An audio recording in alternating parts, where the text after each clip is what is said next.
6:04. We're gonna go ahead and get started 60 seconds before, because I know Riley and these guys are gonna have a great conversation and really the hours to maximize as much content as possible from Riley Smith and these three professionals that have had great success in their careers. So with that, I want to welcome everyone here today. Today is our fourth quarterly event that we've done, and it's been a huge success every time we do these events. The intent of KAFY Connects is I've had great success and opportunities through building the right relationships and networking with the right people. And the goal is really just attracting the right professionals that are willing to share their experiences, talk about their failures, and be a little bit honest about their journey to getting to success. And I want to make sure that everyone has the opportunity to hear from these guys, take away some insight, and implement at least one thing by the end of this conversation that you can implement into your life or your business to help you take a step forward. So with that, as I promised to Riley, I wouldn't take up a lot of the time, but Riley, go ahead and take over and moderate this great conversation that we look forward to. And team, the one thing I will ask you is look at the chat box. Nebraska from KLA will be sharing a link that I highly recommend to anyone that is committed to sales, building a career in sales, or building a business in sales. Salesforce.com did a phenomenal job in putting together an 8-chapter film around the history of sales. And it's broken down in every aspect of sales, from what is sales to what makes a successful sales professional. So please look at the link that Nebraska will be sharing on the chat and take advantage of that. So with that, Riley, go ahead and take over and let's make it a great day. All right. Thank you, guys. And it's a privilege to be here. And thank you all for tuning in. I've gotten to know these three gentlemen over the last few years and just really impressed with how they've built their business, their reputation in our community. And I thought it would be great for us just to get some insight into, sales and different, I see a lot of the faces on the screen are on our team in real estate, but we have a lot of people joining from outside of that. The realtor community generally looks at sales as one person at a time. But what I'm hoping to hear from these guys is how they build their business in a different fashion. The relationships that they're building, what that looks like. So I think the best thing for us to do, I think I'm going to throw a sort of a softball out to each person and let them tell us a little bit about who they are, what they do, and how they got started, and how they started building their business. And then we'll dive into some details onto what everyday life looks like. At the end of the day, we're all salespeople. I don't care what job you do, right? We all put on that sales hat first. That's what drives everything. And that's what I'm excited to hear about, how these guys approach selling versus, how we approach it in the real estate world. So, Andy, you're first up there. You look, I see you on my screen. So you're the first one to, just sort of tell us, give us a 2-second overview of who you are and what you do, and then sort of talk to us about how you started to build your book of business. Hey everybody, my name is Andrew Acevad. I am a associate financial planner here with Equitable Advisors, and I've been doing this now since 2014.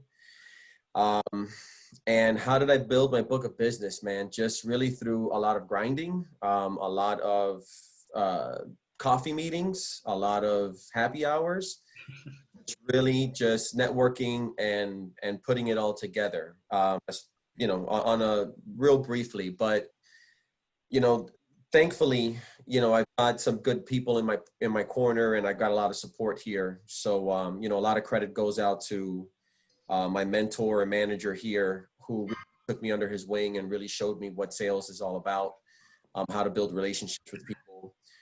So, beginning with him, I really got to say that it started with him and him sort of showing me how to get things, how to cultivate your book of business through your natural market. And then obviously developing relationships with some of the senior advisors here.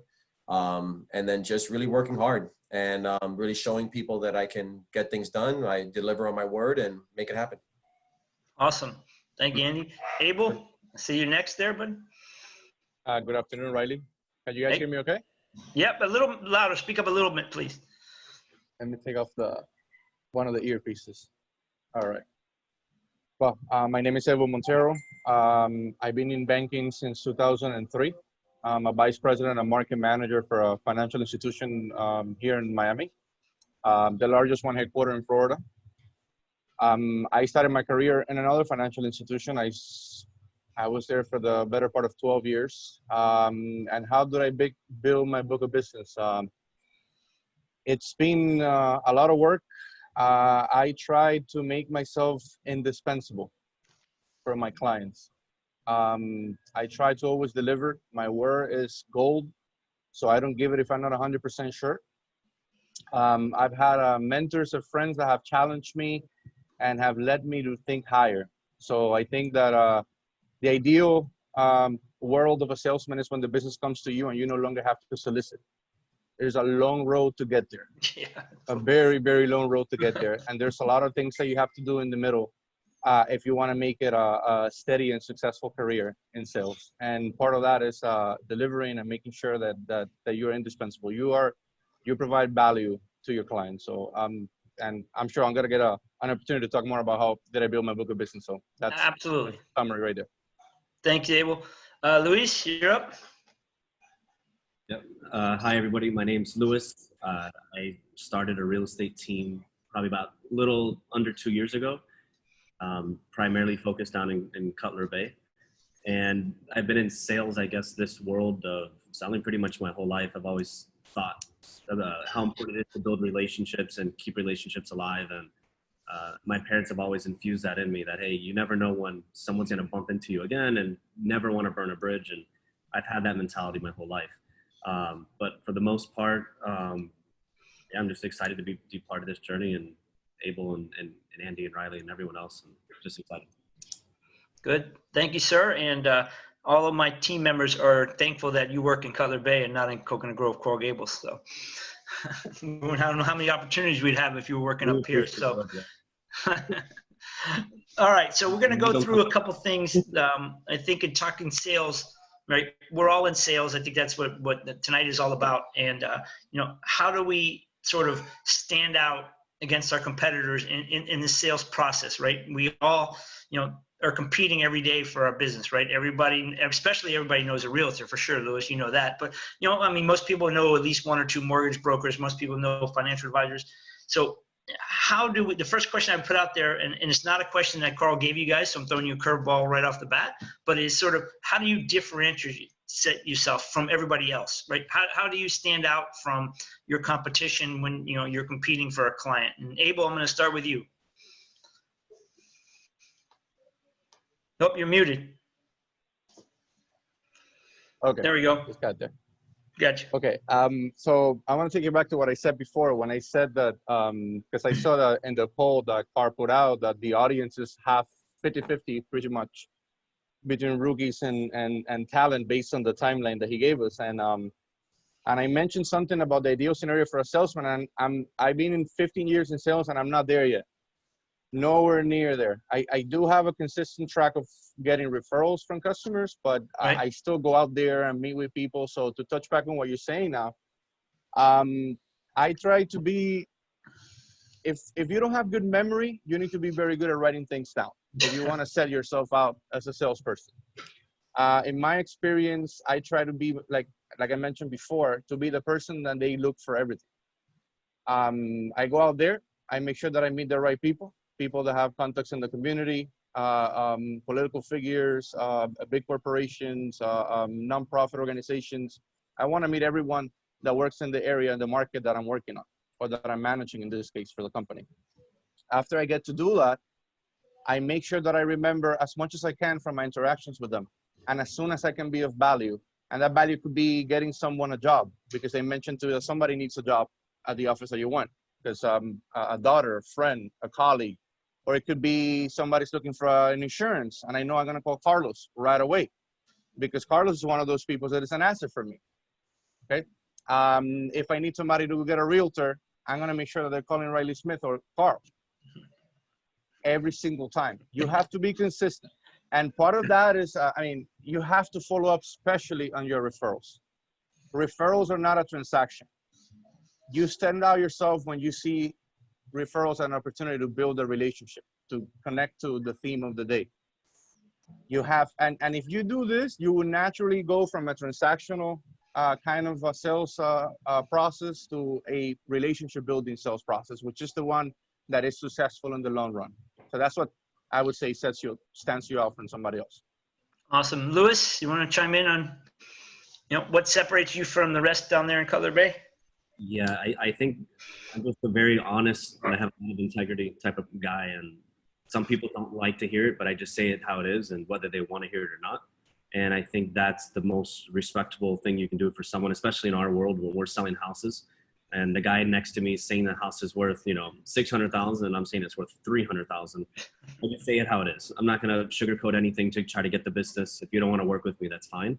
And it's worked out a lot better where people just respect you more because you're saying it how it is. And if you're genuine and you have honesty and integrity, you'll probably win it most of the time. Awesome. Thank you, sir. Andy, any thoughts on that? Yeah, I think Louis hit it right on the head there. For me, it's always been about, being genuine and having credibility. Even when you don't have the experience, I always relied on my, senior advisors here to sort of build up that credibility for me, right? So if I met with someone that had never met me before, and they were looking for somebody with experience, well, I've got 5 guys here that have a combined 120 years of experience here with this company and finances in general, right? So I was always able to just leverage those relationships that I have here internally. And then for some reason, I have a unique ability to have people open up to me and to feel comfortable with me. And because I'm not a jerk by any means of the word, and I like that people trust me, and I want more of that from people. I'm open, and people are open with me, and I think that also helps me build the relationships that I have here because people know that they can come to me and that they can trust me and that I'm not gonna take advantage of it or use it against them in any kind of way, and that has always helped me out a lot. Just a honest person, I guess. Yeah, I mean, I think that's the common theme, right? Is like, integrity, you lead with integrity, right? And you do what you say you're going to do. And more often than not, that will get you where you want to go, right? I think that's certainly something that all of us on this panel here talk about and think about all the time. We're going to take a quick segue here and bring Carlos in. Carlos is one of our sponsors tonight, and he's helping me right now with an insurance deal on a couple properties I'm working on. Also, he helped me with my own personal insurance. So Carlos, you take the floor for a quick minute. Thanks, Riley. Hey guys, just wanted to thank Carl and KAFY Connects and for having me on here and allowing me to participate. It's quite an honor for me. And so I dedicate myself to property and casualty insurance. What that means is we specialize in homeowners, auto insurance, life insurance, boats, renters. We do all kinds of insurance except for health insurance. I'm affiliated with Allstate Insurance Company. I have been working with Allstate since 1996. I forgot how many years that is. But in 2011, I purchased 2 agencies, went on my own, and we've been doing great. So I'm here for all of your insurance needs. Give me a call. I'll be more than happy to help you guys out. And thanks for the opportunity again. And Carlos is being a little bit modest, but the thing about Carlos that I have seen, and I've been in this business a long time, and obviously every one of my clients needs insurance, is that when you call him, he picks up the phone. When you need something, you get it in 5 minutes. And his stuff is very competitive. His customer service is like none I've ever seen in the industry. So we're excited to keep working with you, Carlos. Thank you, my friend. Appreciate it. Thank you. All right. Thank you. All right. Let's get back into something. And I think this is a great question, considering half of our audience is fairly new in sales in general, whether it's real estate or whatever endeavor they're in. So the question I would put out to you guys is, what do you think? You guys have all overcome a bunch of hurdles. What do you think are the biggest, obstacles and why people don't succeed in sales in general? And whether it's your own profession, like what would you advise sort of a younger, newer, or first-time person getting into your space or our space to be careful the mistakes they might make? So, Luis, why don't we start with you? Like, what do you think happens to people that don't succeed in your world, in the real estate world? I've made so many mistakes along the way, so it would probably need a book to go through. We've all made them, buddy, all of them. Yeah. Some of the things that I would think of just off the top of my head is I would never, if you don't know the answer, especially in real estate, you're better off just saying, let me get the information and get back to you. Somebody Amen. the age of a roof or the air conditioning. I've never even been inside the house before, but I had to always feel like I had to give them an answer. And I would throw something out there. I'm totally wrong. You lose credibility. The deal's done right there. I've never come off this way, but I do say there are realtors out there who are very pushy and more salesy. You're probably going to lose the business every time. People don't want to be pressured into buying a house. It's a big decision. This is where their family's going to be, where they're going to share memories. The house sells itself. I think it's important to focus more on building a relationship. So when you get through the house at the very end, these people love you, they trust you, they want to work with you. And I think if you do that, you'll do well. There's no need to tell people, hey, this house is 6,000 square feet and it's 4 bedrooms and 3. That's all great, but people don't know what 4,000 square feet looks like. Let the house sell itself. Just use that time to be close by, build the relationship, ask questions, like really care. You know, if you really care and ask these questions, you'll do fine. People will trust you at the end. And then at the very end of the showing, you can say, ask a very direct question. Hey, do you see yourself living in this house? If the answer is no, you can't get upset. You should say, okay, back to the drawing board. Let me find something else. Versus, you know what? I really think you guys can buy this house. I know you don't like it, but you should really put an offer on it just to kind of see. That's too salesy. Like they clearly said they don't want to live in this house. So that's my opinion. Awesome. Thank you, sir. Andy, in your business, I know when you first get into business, they sort of hand you a telephone book and say, here, start calling, right? So Right. what does it take in your business what do you see the people who don't make the next jump and fail? In real estate, the average agent is out after 2 years. I'm not sure what the turnover is in your industry, but I imagine it's probably very similar. So maybe some mistakes you see rookies or newer people in the business making. Yeah, there's a 10% of the people, I guess across like the industry, 10% of people that initially, try to become a financial advisor after 4 years or no longer, or only 10% remain in the business after 4 years. Okay. Wow. Here at Equitable, we have about a 25% retention ratio, right? So about 25% of the people who sign up to be Equitable advisors stay on board. So ours is a little higher, but I can tell you that just from what I've seen here, not only in myself, but also in some of the junior agents that come aboard, there's like a lack of focus on what it is that they're trying to accomplish. And simply put, when you're getting into these industries, you have to take it, full on 100%, and then, some say 150%, whatever the case may be, right? But you got to go in full course, right? You cannot say, well, I'll do this for, a little bit and then, it'll be my weekend gig. I mean, you might be able to do that, but you have to be ultra focused to be able to get something like that done, right? It's because what you want to be is a realtor, what you want to be is a financial advisor. And what you're doing, Monday through Friday, to pay the bills is just like, you're not even thinking about that, right? But you're sleeping and you're dreaming and you're eating and you're drinking the real estate or the financial advisor, right? So like, I think a lack of focus is what I have found. I think people tend to see it as like, it's just something that, and if I make it, then I'll be there. Well, no, you should have that mentality that you are going to make it, right? You should have what we call here, and I'm sure you guys have the same or have heard the same thing, an abundance mentality, right? Like if that's where you want to be and that's where you want to go, then go and get it, right? And make it happen. But otherwise, I would say a lack of focus, and then obviously a lack of organization. I was the king of Post-it notes, right? If I spoke to you and you said, call me next Tuesday, I had a Tuesday, like Post-it, like right there ready for me to call you next Tuesday. But those Post-its get lost, right? And if phone number and a date, like, why am I calling this person again? What happened here, right? What do they want? What am I trying to do for them? So, organization is critical. And that comes from not just in Post-its and who you're calling, but just also like financially, mentally, right? You got to be in the right mindset and you got to have things in their place if you want to see some success. So that's, part of my 2 cents there. Yeah, amen. I mean, I think in our industry, your industry, and a bunch of industries, people get into the sales business, right? Because they think they can work whenever they want to work and have their own schedule. And that's just not the reality that, anybody who makes it in this business has. So, Abel, you want to touch on that for us? Sure. One thing that, Andy and Louis touched on two of the most important things, I would say, but if I had to add a third one, is you have to grow a book of business.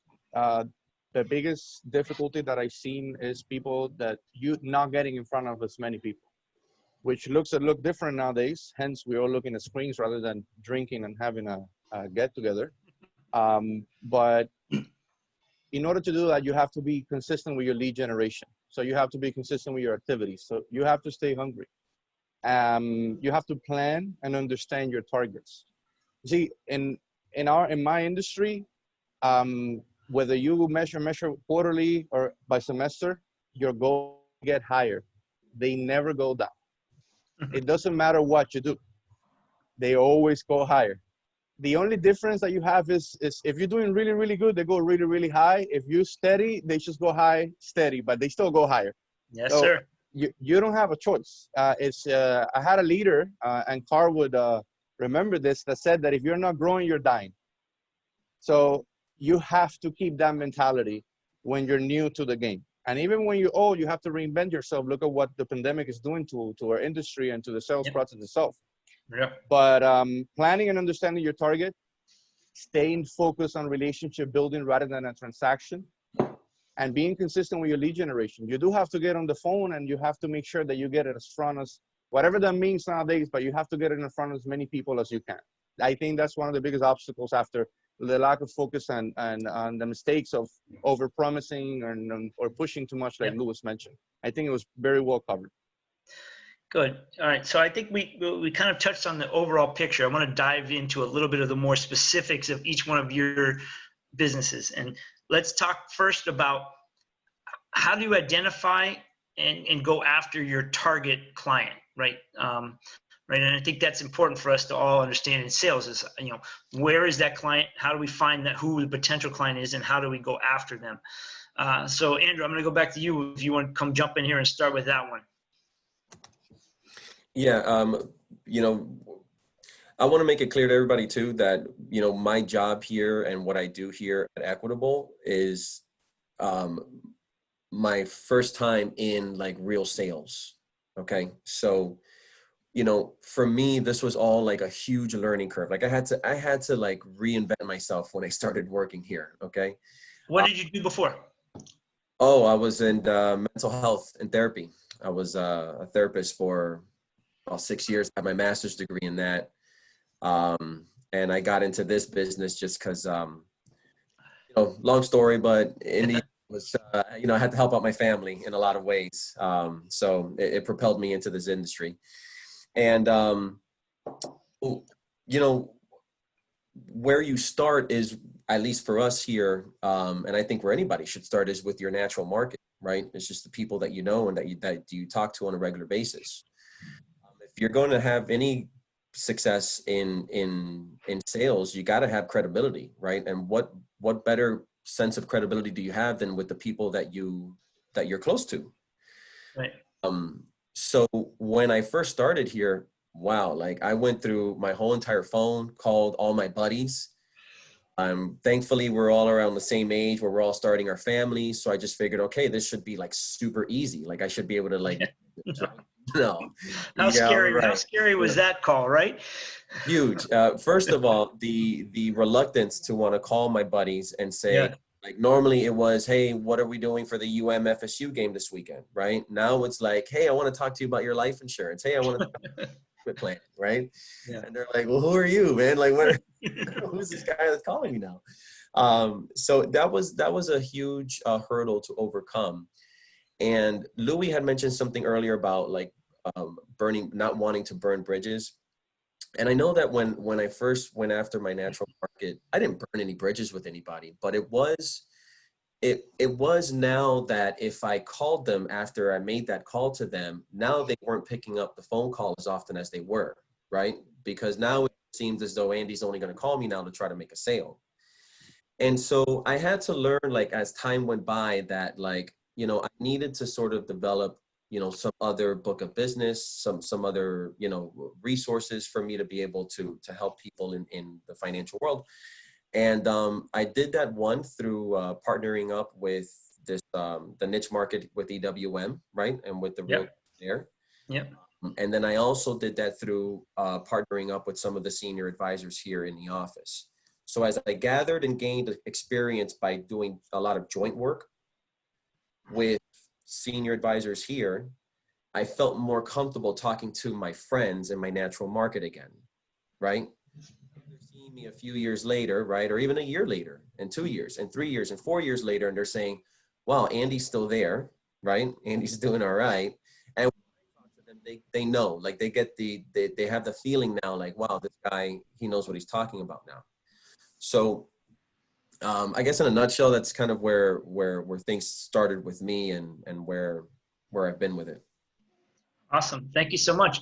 I mean, that resonates totally with the real estate world, I think, right? You start calling your friends the first time you call them, they're like, oh, hey, how you doing? And then you ask them about buying and selling real estate, and then they don't answer for months after that because they don't want to. Yeah, I mean, I was calling my buddies, and they're like, yeah, I already have a financial advisor. I'm like, I didn't know you were so responsible. Like now, you know. But it's great. It was a great learning curve, and I'm glad that I went through it because it made me a better person today. Louis, I think, I mean, you're uniquely, situated to talk to most of our audience today about that, but like, how do you identify who those next clients are going to be? Yeah, I can relate a lot to what Andy said, and is starting off at the beginning, friends, family, cousins. I was part of a business fraternity, so going back and just working those channels. But I was always very shy in the sense of not asking directly, hey, do you want to buy a house, sell a house? I never came up in conversation ever. So very fortunately, I never got to that point where people don't pick up my calls because I never asked. They knew what I did for a living. They knew why I was calling, but I was very, very afraid to ask because I didn't want to come off that way. So it's kind of worked out for me in that sense. But maybe at the other side is I might have lost opportunities because I didn't directly ask those questions. And that happens, right? Friends, family, they ended up buying a house. They didn't even tell you. It's my fault. They didn't even know what I did for a living. So maybe I should have spoken up a little bit more. But if in the position, let's say today, who am I trying to identify who's my next customer? And I'm trying to go back 5-6 years when I just became an agent because I'm assuming most of these agents are 50-50 where some of them are new sales versus old sales. It's a really good question. I probably would get on social media, see who's dating, married, engaged, just got a new job, and probably start going after them. Anybody who's got an event life change is going to make a decision in real estate. And I would probably target them without a doubt. And I would comment on everything. Congrats on getting married. Congrats on getting engaged. And I'm not going to say, hey, you should buy a house. But they know what I do by now for a living. And they'll say, oh, shit, maybe we should call Louis to buy a house. Let's hope that's what they say. Let's hope. Not like, who's this guy commenting on all my pictures? I don't know. You have nothing to lose. But I would probably take that soft approach and not be so direct because there are those people that you'll see just say, hey, do you want to buy a house now? And people don't like that. People just want to work with someone who's genuine, who really cares about, hey, I just got married. Congratulations. Not, hey, do you want to buy a house? Or, hey, my aunt just died. Wait, does she own a house? Like I see. I mean, I think the whole just checking in approach, right, is probably a better approach, right? Without a doubt. And if you have that relationship, you're that person they're going to call anyways. They're not going to shop other realtors. They know you're genuine. They're going to work with you every time. Awesome. Thank you, sir. All right, we're going to jump into our next sponsor, Victor. I don't know if you're out there. I haven't seen him moving my screen around, but are you out there? Hey, Victor, there you are. Hey. All right. Hey, Thank you for being a part of this, my friend.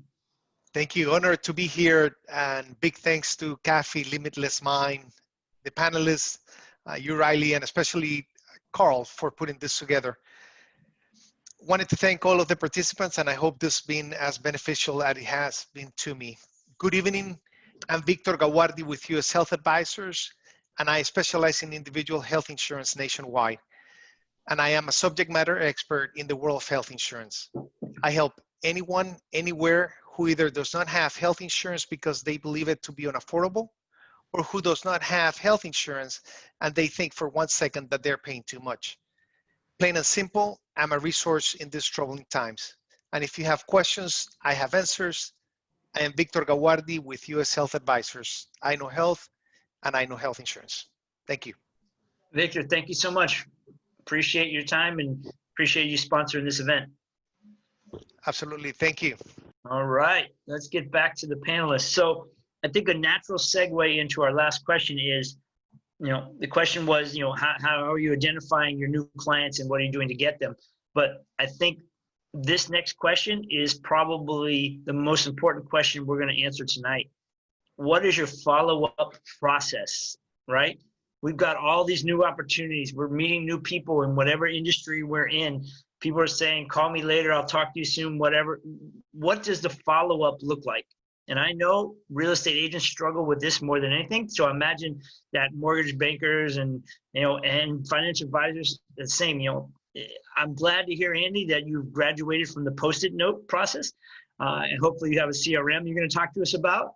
But I know from my experience that this is the biggest challenge that everybody on this platform probably has. How do you follow up in a timely manner, consistently and all that? So we're going to kick this off with Lewis. Let's talk about your follow-up. Sure. So my follow-up has definitely evolved over time. I think at the beginning it was not Post-its, but a yellow pad, and I would just write everything down. And if I had it written down and I would just strike things off, that to me worked. As the team developed and grew, it turned into the team following up and me not following up necessarily with clients, but more with the agents. And then now with technology, we have a system that pretty much does everything. So the system can send automated text messages and emails and kind of do everything automatically with a touch of a button. And I just need to make sure that in the event the person writes back, I follow up. What's the system you use, Lewis? Sorry. Same as yours. Oh, you use Boomtown. Okay. Yeah. The only thing that I do that I try to add to my business, I just keep it very simple. I just talk to 3 people a day. And I've stuck to that for years. It works very well for me. And I just speak to 3 different people every day. It's not a whole lot of work. And if you try to set the goal too high, most likely you're never going to do it. And it's just being consistent. And that's it. That's awesome. It could be anything. It could be a cousin, a past client, a friend, just somebody. I'm going to touch base, see if they want to grab a beer, or, hey, did you see the football game? Whatever it is. And that's pretty much it. 3 people a day. Awesome. I mean, that's over 1,000 people a year. So it sounds so minimal when you say it, right? But 3 people a day is 1,000 people a year. That's it. Yeah. All right. Abel, what does your follow-up system look like when you get somebody that maybe kind of wants to talk to you or work with you? Like, how do you keep them in the pipeline? What does that look like? Well, one thing that I wanted to touch on in regards to that, make use. I mean, I work for a rather large company, so we have a lot of technology and resources available to us. We have a very good CRM tool. But now there's a lot of tools available out there. A lot of companies, independently of the size, do have a CRM tool. Make sure that you're using that. Use the resources that you have to keep track of everything, your clients, who you're staying in front, stay organized. Make sure that you have COIs. COIs are very important to my business. Wait. What's the COI? I'm sorry. In banking terms, for us, that's a center of influence. It would be a client that not only does continued business with you, but also refers business to you. And those are your most important people. Absolutely. So, we call those raving fans in our business. Yes. So any dates for those people, birthdays, marriage, moving, purchases, anything related to the lives of those people is also important to you. You have to see it that way. It's incredibly important. So you got to be organized about your daily activities. I would say that's the most important part. What I do is I try to set a goal, a target, a doable target. For example, 5 prospects, 2 people on my sphere of influence might be a mailer or something that's a calling, something like that in that end. And then I would touch base with my COIs steadily throughout the month, maybe on a weekly basis. Make sure that I'm talking to them, listening what's going on, and there's always something going on there. It's always going to bring you something. That's how I target my clients. I do mostly commercial financing for owner-occupied properties. So I have a very narrow target audience, but like I said, I made myself available for everything else. So I give the full service. Abel, I'm sorry, I should have asked Lewis too. How big is your database currently? I have in mind, I have or your team. My team manages about 252 commercial clients, about 1,400 consumer clients. So awesome. Lewis? We're between 6,500 and I think 7,000. Awesome. All right, Andy, we're going to jump in with you and start with that question, then you go from there. So how big is your database currently? Somewhere between 2,500 and 3,000, somewhere, give or take. We use Salesforce.com to track our leads, prospects, clients, opportunities. Same here. Yep. Okay, Salesforce is awesome. I mean, they nailed it. And then it's particularly in our industry. I don't know about any other industry, but in our industry, the tools that the way they lay it out allows us to really identify what those opportunities are with our clients. So, and I can build reports based on those opportunities. So every month we have our 30-day opportunities, what we're expecting to close. So those I follow closely. Those I keep like on my whiteboard just to see them, out there, and just so I can, touch up on those whenever I need to. Then we do have someone here that helps us out with the leads. So they enter the leads into Salesforce, and then they assign us the task to call these people. And then it's up to us to make sure that we're renewing those tasks on a regular basis. If I'm not doing that, then I'm also there's another software called Zenbit, and that's connected to Outlook. So when emails come in from clients or any sort of dialogue happens between a client and I can just simply click on the email and then send it over to Salesforce, and it documents everything for me. For us over here, like in the finance industry, everything is super duper heavily regulated. So even the slightest conversation with a client about, oh, I'm thinking about changing, I don't know, my beneficiary. Like, we got to have that like ready to go to have conversation, or to be able to support that conversation and document it. It reminds me a lot of my therapy days when, you had to like document everything that you had and kind of every conversation that you had with a client. So it's the same thing here. I'm a little bit used to it. Listen, do I get to everyone? I don't. Is everything documented? I mean, my Probably not. for right now would kill me right now. It's just the reality. There's a lot of things going on in a day. You do your best. But definitely the opportunities are there, and definitely our clients are being taken care of. So. That's awesome. So, all right, we're trying to stay on schedule here. Carl gave me a very tight schedule. Michelle, thankfully you're up to talk about the Riley Smith Group and not me. Hi, everybody. I didn't even know we were sponsoring this event. So yeah, we are sponsored. Yeah, we are. All right. So obviously most of you know me already, but my name is Michelle. I'm the Director of Agent Services for the Riley Smith Group. So something that we're always doing is we are always bringing on new talent to the organization. So the way we've built our business model is planned around using our resources to help the agents build their own businesses. So as a group, we're able to collaborate, share knowledge, communicate, and support each other while, all trying to reach a common goal. So we offer one-on-one accountability meetings, personal website with database management, training, around-the-clock help and guidance, and much more. So if you know of anyone who's looking to transition into real estate or make a change in their brokerage, you could always reach out to me. I'm going to put my contact information in the chat for you guys. Awesome, Michelle. Thank you very much. I'm glad I didn't have to do that. All right, let's get back to our people. I think everyone would want to hear. I think, one of the things that we preach to our team is, what are your daily activities? What does your day look like? So I'm going to start with Louis, because he has this thing that he has to be the first one in the office every day. So I'm going to start with you. Like, can you walk us through what does a day in the life of Louis look like in terms of the whole, the day and the sales process? What does that look like? Sure. So yeah, I definitely am the first person here, without a doubt, every morning. And I start off the day pretty simple. I put some music on in the office. I make a cup of coffee, and it's probably the only time of the day that I have to myself.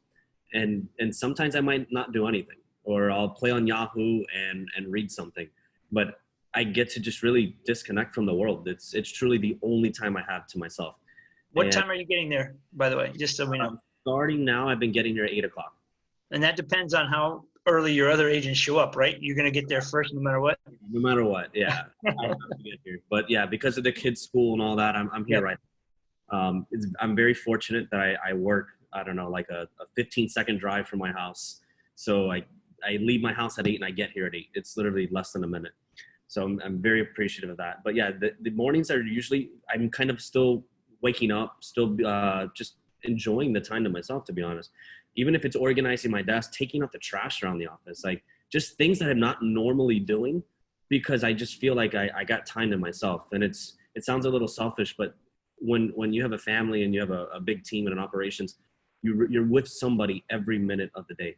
And sometimes you just need an hour to yourself. So for me, being in the office from 8 to 9, it's really an hour to do whatever I want. So I really, really enjoy that. People are starting to get in by 9 already, and it's already starting to help answer questions, give guidance. I try to, before anyone gets here, look at my inbox, make sure everything's fine. If we have any closings or anything, I don't know about you guys, but if you have any closings, it's how many closings you have, my friend. Yeah, exactly. But for us, our closings are in our office. So it's like, hey, let's make sure the office is clean and tidy, and we make sure that, we use the dedicated room for closings. But yeah, it's changed quite a bit. I don't really work with buyers anymore.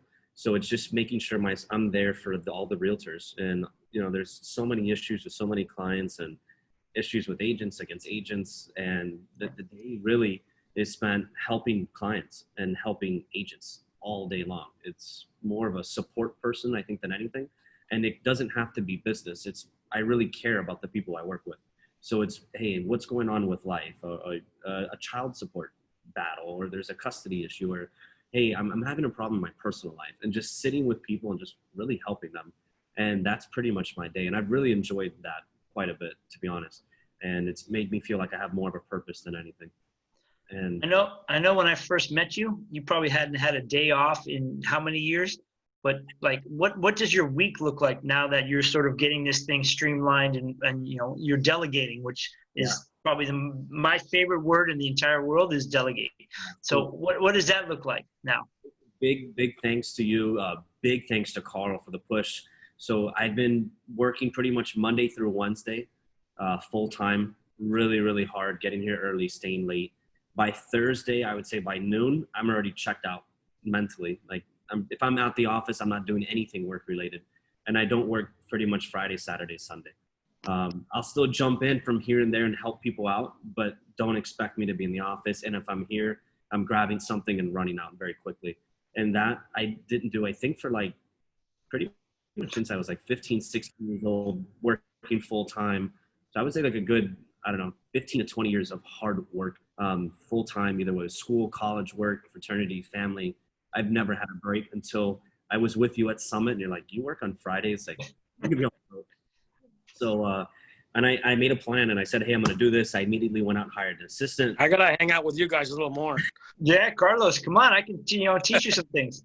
It wasn't easy, but if you put the right things in place, you delegate, and you realize that anything that comes up, it doesn't need to get answered right away. It can probably wait till the next day. It can probably wait a couple hours.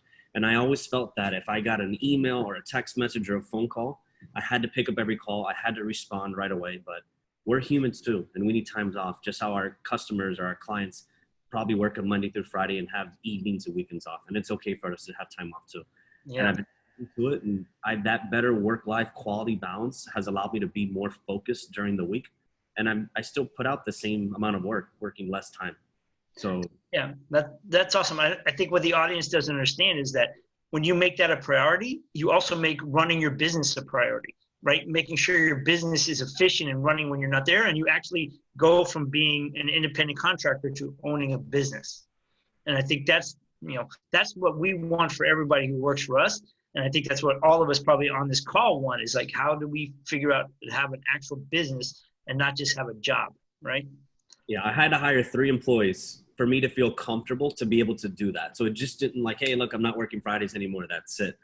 So there were things you had to put in place, and it took a good 6 months to get there after I was conscious that I don't want to work Fridays anymore. But I think if you put, an action plan and you create a list and you make it a priority, like you said, that you can definitely. That's awesome. Thank you, sir. Andy, you want to talk about what does a day in the life of a financial advisor look like? For me, it's really dependent on what my kids need to do. For what it's worth, especially Monday, Wednesdays, and Fridays are my days here at the office. And then Tuesdays and Thursdays are my days to be at home. That's just the way it's worked out for my wife and I in our schedule. It works out that way too with the kids and their schedule. My son has tennis practice on Mondays. So it really works out. You know, I do my thing Monday, Wednesday, Friday here at the office where I'm present. And then Tuesdays and Thursdays, I'm working remotely. My day, you know, look, I love to exercise. Everybody who knows me well enough, you know, long enough to know that I'm usually trying to hit the streets at 8 o'clock in the morning with my shoes on and running out there and trying to make something happen, right? For me, health-wise. But you know, when it comes to work, I mean, to me, what's always helped me is just having some structure on the things that I'm doing. Even if I deviate from the plan a little bit, at least I know that, you know, Monday, Wednesday, Friday are my days that I can schedule meetings with my clients. Those are also the times that, like, Monday night, I had supposed to have a meeting at 5:30 in the evening, right? So I can have that on Monday night. So I try to block my time for those things, meeting with the clients. That's the most important thing to me. I don't know about you guys, but for me, being in front of a client or being on the phone with a client is my revenue producing activity. Yeah, that's gold, right? That's gold. That's it. That's it. So if I'm doing anything else aside from that, more likely than not, it's a non-RPA. Like, I shouldn't be doing it. Right. That was part of my early struggles when I got started here. And I remember my mentor would just tell me, he'd be like, dude, delegate that to somebody else, just like you would, right, Riley? Favorite word. It was just, you know, he drilled it in my head to the point where I just decided that I got to let go, right? I can't be a control freak, all these things. So I got to let it go. So I usually try to schedule my first meeting in the morning for around 10 o'clock. That gives me enough time to do the things I need to do with my kids at home. That gives me enough time to have my breakfast, do whatever I need to do at 10. And then if I schedule something in the afternoon, again, like Louis, maybe 2 or 3 people a day is where I want to be with something like that. Because I've also learned that taking on too much, you know, you might leave some people behind, right? And when you said, oh, I'll get back to you on something, and then you don't, and it takes you a couple of days, when that starts to happen to me, I start to realize, like, okay, maybe I've got to, like, grab a little bit more control of this and really really occupy my time a little bit better. So, but that's honestly it. If I'm not in front of somebody, then I'm here in my office and paper, you know, and I'm putting the applications in, or correcting something or signing something off. And it's not sexy. It's not what I want to do. You know, I like talking to people. I like being in front of people. And so that's literally what I should be doing every day. And on the weekends, you know, again, the moment somebody hears that you're a financial advisor, you're a financial planner, they start asking you about stocks and how's Apple and what are they going to do with right? So you know, you get into those conversations on the weekends, and that's fine. I'm okay with that. I'm at a point in my career right now where I'm not, it doesn't feel like work anymore. To me, it just feels like it's just a part of my life. It's just who I've become, right? And I know Louis feels the same way. I know Andy feels the same way. I know Carlos, I know you, I know Carl does. It's ingrained in us. It's just who we've become. So it just doesn't feel like work sometimes. I mean, it helps if you love what you do, right? So, Abel, you want to wrap us up on this subject? What does a day in your life look like? You have to unmute. Well, the first thing I do in the morning is grab a hold of every newspaper and news outlet that I can get my hands into. That is part of business for me. I also learned to play golf as part of business, and now I love it. So some things you actually get to enjoy. It's going to be some hard working hours in the beginning. That there's no doubt on that. As over time, you're going to be able to work smarter and more efficient. If you take the relationship building approach to sales, which is what we do, in order to be successful in my industry, you're going to see that over time, you can get multiple deals from one client instead of one transaction. So the day for a banker, like I said, stay on top of the news, the economy, the markets, everything. We live in a globalized world. Everything influences everything else. So whatever industry your clients are on, whatever's going on at the time, it's important to them. So if you're aware, that adds value to whatever interaction you're going to have with them. So I make sure that before I start my calls, and typically business people get to work around 10 o'clock in the morning. I very rarely you see the owner of the business there before that time. So you prepare yourself. I would say that the pre-work before you call is more important than the call itself. Yeah. If you want to have successful calling, you have to do the work first. So I do all the work in the morning. At 10, I start calling. My team starts calling. You debrief at the end of the day. And like I said, I break down what our target is for the six. We're measured by semester. So whatever the 6 months is, I divide it to them by trimester, by month, by week, and by day. And if you have an X amount of activities that you focus on, inevitably you will get to the result you need at the end of the month. So my day, it's basically activities. There's no idle time. Yeah. If you're not tired at the end of the day, you're not doing something right. And Riley, if you don't mind, Awesome, my I just friend. want to Thank jump in you. there real quickly. Yeah, jump in. We got time. Yeah, I just wanted to say, like, look, tonight is the Heat game, right? It's Yep. game 4. Okay, that's a big deal for me and the family, right? So I'm gonna get home now, and let's go Heat. I'm gonna put the game on, and I'm gonna watch it. I'm gonna have a glass of wine. I'm gonna be relaxed. It's gonna be like downtime, right? But I know that when I wake up tomorrow, I gotta make up for it, right? I mean, it's not like, and it's not a punishment. It's just like, it's just understood, right? When there's time to work and there's time to play. If you're playing while you're working or when you should be working, then you gotta work when you should be playing, right? I mean, to me, it's just that's how I see the balance, right? I don't know what to describe work-life balance, and maybe there's another KAFY Limitless Minds Zoom meeting about work-life balance, but that's just the way I see it, you know. And this past summer, I took a week off with the family. We went to Siesta Key. We spent the whole week there. But one of those afternoons, I was sitting on the beach using my hotspot on my phone with my laptop, putting in something for a client of mine, right? I mean, it needed to be done. Yeah, that's the way it is. Yeah. Right? Now, do it. Hell, man, it felt great, right? To be on the beach, and But you're sitting on the beach, right? Funny, it's okay.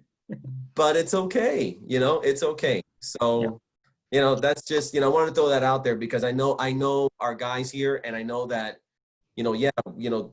things are serious, right? And we take our work seriously, but we also like to play, you know, and we have our hobbies, we have our kids, we have our life that we make sure that we are also attending to as well. Yeah, and I think, let's not kid ourselves, right? I mean, we're on vacation, but probably all of us have worked at some point in time while we were on vacation.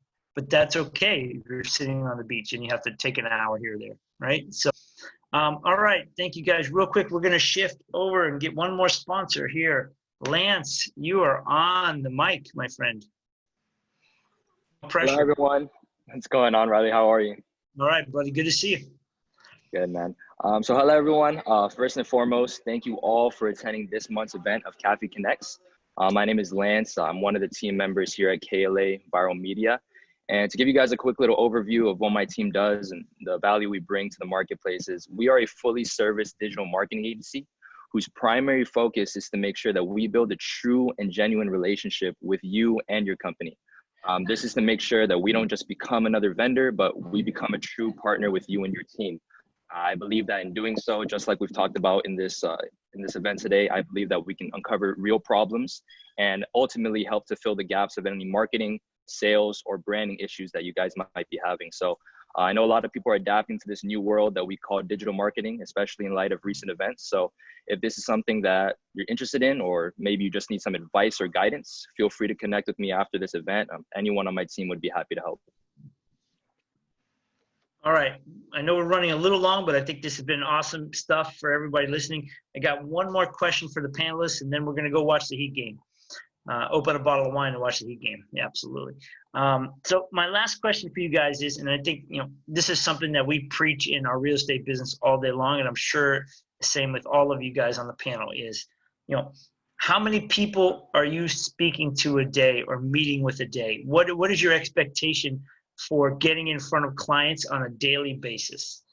All right, Abel, I'm going to bring you in first, if you don't mind, sir. I know you're on the phones, like we try to get our people to be on the phones, but so what is the expectation of a day in terms of getting in front of your clients? every member of my team, I have a team of 4 full-time specialists. So every one of them needs to have 15 conversations a day. And a conversation Wait. is Time out. How many? 4. 4 conversations? No, each? 15, No. 15 conversations a day. I hope my team is listening. Okay. So, 15 conversations a day. And a conversation is measured by actually talking to a customer about a product that the bank offers, not just getting a hold of someone and telling them happy birthday. Or not leaving them a voicemail. That's a lot. Because because you see the CRM tool and Salesforce is amazing, by the way. Not that I want to give them any free publicity, but you get dates of your customers' birthdays. If you set it up as a follow-up, you'll get it, recurrently. So, and then you can reach out to them, but that's not a sales conversation. That's just a follow-up to the relationship building, right? A sales conversation is you actually presenting your added value and having and setting up and finding out what their customer's priority is, and then that's what we measure as a sales conversation. I myself have to actually, before COVID, and again, everything's changing nowadays, I had to get out to see 5 prospects every week, 5 brand new clients right in my target audience that I don't know, every single week. You're meeting them in person? I'm sorry? Meeting them in person? Correct. Yeah. So 5 meetings in person every single week. I had to report it to my boss every single week. There's a report that I had to send. It's all digitalized and whatnot, but it has to be it's tracked and measured, and I have to debrief once a month on my successes or challenges that I've had, and then you share within the group. So we repeat that at the office level in the individual teams every week. We do huddles. We set up expectations for the week, and where we debrief at the end of the week. So it's 15 contacts a day, 5 meetings in person. Right now, I'm trying to do as many Zooms as I can. And if that doesn't work, then you have to do more. I mean, it's a numbers game. X amount of contacts, X amount of prospects. You get 2 appointments. Maybe you close 1 deal. Abel, I need you and your team to come talk to my team next week. I think one of my top agents just texted me that she had 4 conversations yesterday. So that's amazing. 15. What a great standard. Louis, do you have anything else set up like that? What does that look like for you today?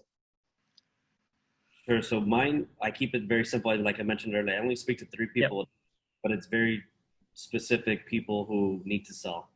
So very target. My goal would be to get 1 new listing a week. Sometimes you get 5, sometimes you get 0, but the average should be at least 1. If I can get 2 a week, would be great, but I'm very realistic. For the team, it should be 10 people a day. And then for an ISA, they're making, I would say at least 250 to 400 calls a day. Wow. And there's a dialer, so it's a little easier. And out of those 300 people, you might only have 5 conversations. That's awesome. Thank you, sir. I mean, real quick, can you just talk about, you say you want 3 quality conversations a day. What does the work look like to get up those 3 quality? How are you filtering that? Sure. So it's a handful of things. So I usually look at my phone book and go from A to Z. And little by little, start working my way down. And then I'll throw in a past client. And again, this is only works if you've been in the business a while and you have past clients. But likely if you sold a house 5 to 7 years ago, they're getting the itch to move already. And I'll go to my Zillow profile. I'll look at my past and I'll just okay, I sold that house. Let me go to the next page, the next page, and the next page. And I work backwards. I don't overcomplicate things. I don't have a fancy system for calling, leads, but I just literally go to Zillow and just work my way backwards. Awesome. Thank you, sir. Andy, no pressure, but you end the day, my friend. Yeah, we have something here called the franchise model, or at least that's what we call it. It's 72, 36, 12, 2 is the. Wow, that sounds complicated. Right. So, of course, leave it up to the finance guys to make. Of course. You got a lot of numbers in there. Yeah. 72 phone calls a week lead to 36 contacts. Out of those 36 contacts, you should schedule 12 meetings. And out of those 12 meetings, you should accomplish 2 closings. So the theory is that if you follow that franchise model, you should have great success. You should speak to a lot of people, see a lot of people, and do a lot of business, right? Right. So what does reality look like? Never mind franchise. Yeah, no, yeah, for sure. Because that's have a great week and then you have 2 down weeks and you're like, damn, I didn't even get to 17 calls, right? So for me now, like ideally, I try to get to somewhere between like 45 and 60 calls a week. And my contact ratio is a lot better than 50%. I can tell you that right now. I'm reaching about 3/4 of those people. They don't always lead. They haven't blocked you, the rest of your crew. What's that? They haven't blocked you. No. And it's not only that, but also like, it's like Louis says, it's just a lot of reaching out, right? Like, hey, how's it going? What have you been up to? Like yesterday I spoke to a buddy of mine that I haven't spoken to in like a year, right? But he's got 2 girls, and, you know, I just want to talk to the guy, you know, I just want to see like what he's been up to. But those things matter because those are conversations that you have with people. And then as you keep having them, like eventually what you do for a living and how you can help them is where that conversation goes next. Right. So, ultimately, and then, so the reality is that I'm probably meeting somewhere between 7 to 10 people a week, both in person and virtually. And those are leading to about 2 to 3 closings a week as well, right? So I don't have to contact as many people as I used to reach the same number of meetings and to have the same number of closings. But that's just experience that takes me there. Yeah. This time, yeah. You gotta ask, if you give me a call, is it genuine? Yeah. So that's that, and I mean, I know you're just being facetious, but that's just like that has to be. I don't know, man. I think that if there's any message that I wanted to give out here to everyone listening is that you have to be genuine. Like people know it the moment that they hear you utter hello, right? They're going to be like, oh God, who is this guy? What does he want? Like, what's next? You know?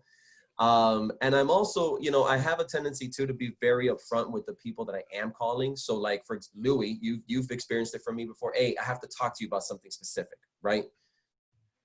You know, let's just get to it, right? Let's just get to the point. But there's other times like, what's up? What are you up to? What's going on? Right? And those are genuine phone calls, but you have to convey a genuineness to people, because if not, they're gonna see right through it. I mean, you get a telemarketer that calls you and you know it's not someone who cares about you. Right. Tell you something. You got to make it personal. Absolutely. Yeah. All right. Well, Carl, I'm going to send it back to you, but I want to just say thank you guys. It's certainly an honor to be here. And man, you guys were awesome rock stars. Your questions and answers were awesome. So thank you guys so much. Carl, you want to wrap it up? And wait, before we go, let's go Heat. Let's go Heat. And team, that's really what I had to say was let's go Heat. I just want to give a special thanks to Riley Smith himself, the 3 guest speakers, and all of our sponsors that made this a reality. And the only thing I'll leave you with is the following. I'm very passionate around sales, relationship building, and learning. Please don't take this hour as taking notes or just listening. Grab 1 or 2 things that you can implement into your business and put into action to help you continue growing. Other than that, guys, let's go take that advice from Andy, get that bottle of wine, and go cheer on Miami Heat. Thank you all for your participation.